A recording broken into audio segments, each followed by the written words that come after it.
Kalau perempuan kalau diam berarti ya, kalau dia oh berarti itu ya husnuzon aja. Jadi kalau nanya, Neng gimana mau sama saya? Dia belum sempat mikir, oh berarti mau ya. Kan diam tadi teh. Jadi diam seorang perempuan kata Nabi adalah ridho. Diamnya adalah ridho. Karena kalau dia tidak ridho, dia mungkin akan merespon dengan bahasa-bahasa yang baik. Atau bahasanya bukan diam, pasrah. Saya ikut aja gimana emak sama abah gitu. Ini berarti ridho. Bukan berarti dia, kamu kok gitu sih sama aku, kamu nggak sayang, nggak cinta dan segala macam gitu. Dia mah nggak akan ngomong kayak gitu. Dia diam atau dia bilang ya udah ikut aja, berarti dia ridho. Itu sifat perempuan yang sebenarnya. Pada dirinya itu ada malu. Dan malu by the way teman-teman, pada diri perempuan adalah mahkota. Makin besar rasa malunya, makin tinggi nilainya. Makin besar rasa malunya, makin besar mahkota yang dia pakai. Jadilah dia seorang putri. Makin besar, jadilah dia seorang ratu.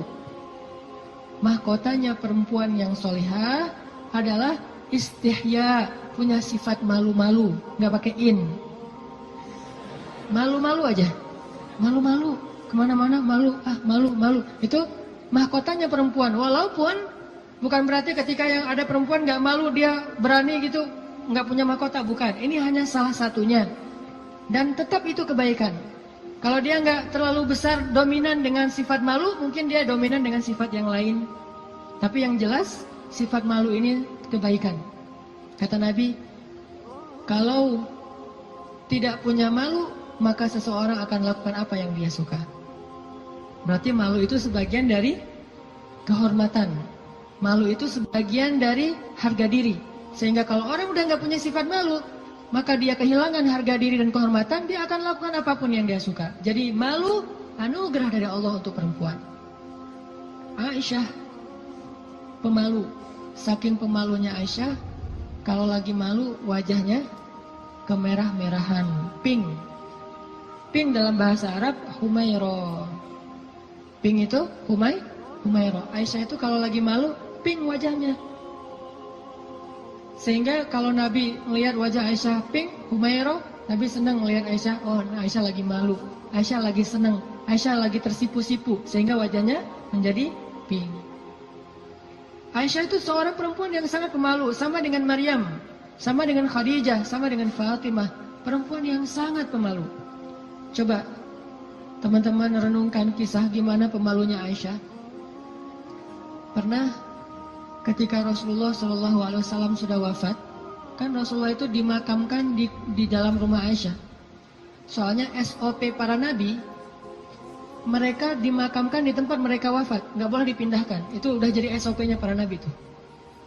Jadi kalau meninggalnya di sini, ya udah di sini dimakamin, nggak boleh ke pemakaman khusus tempat lain atau pemakaman umum, nggak boleh. Jadi karena Rasulullah wafatnya di atas pangkuan Aisyah di kamarnya, maka kamar itu jadi tempat Rasulullah dimakamkan, makam di situ, dibuat kayak ruangan. Setiap hari Aisyah duduk di situ, dia buka hijabnya, dia duduk di makam Nabi sambil mungkin dia di situ ngobrol, mungkin dia berzikir, bukan sengaja zikir di dalam makam ya. Tetapi dia kangen sama Nabi, duduk di sebelah Nabi, seolah-olah dia pengen mengenang waktu dulu sering zikir berdua sama Nabi, sambil Nabi tidur di atas pangkuan Aisyah zikir. Bayangin, kalau kita zikir jomblo itu duduk,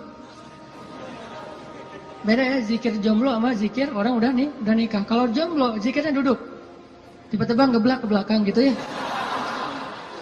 Kalau udah nikah, zikirnya nggak perlu ngeblak ke belakang, zikirnya sambil berbaring di atas pangkuan kekasihnya.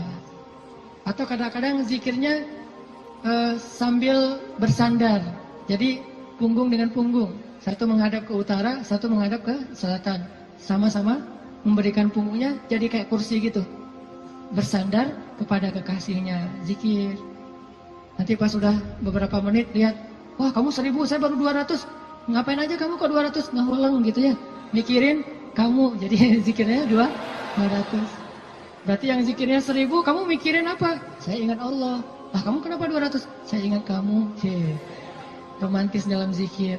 Artinya Aisyah tuh teringat masa-masa zikir dengan Rasul, sholat sunnah bareng dengan Rasul. Kan saya sering cerita tuh.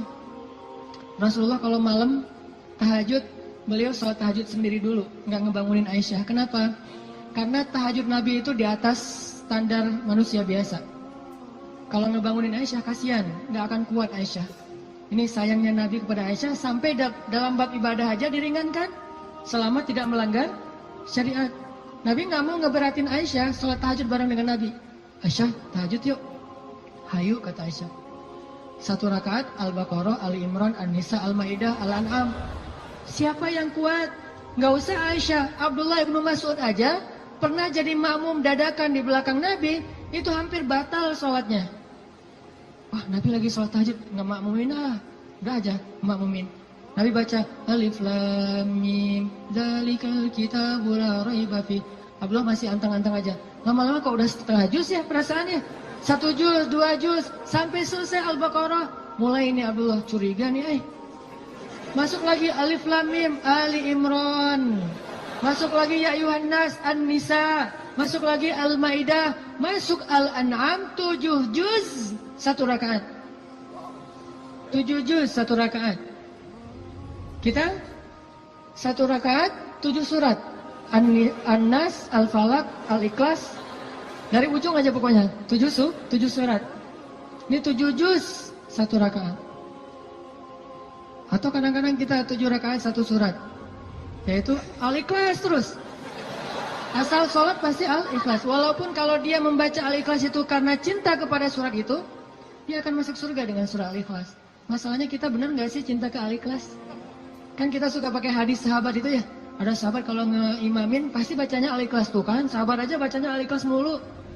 Sampai dilaporin ke Nabi, ya Rasulullah, dia tuh kalau ngimamin kurang variatif, Kurang variatif gimana? Ayatnya monoton, Al-Ikhlas saja nggak ganti-ganti. Dipanggil sama Nabi, kenapa kamu bacanya kok Al-Ikhlas saja nggak yang lain?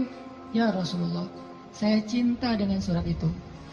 Nah di surat itu disebutin sifat-sifat Allah. Nabi tersenyum mengatakan, kamu masuk surga karena apa yang kamu cintai. Pertanyaannya, kita gitu atau ada modus lain?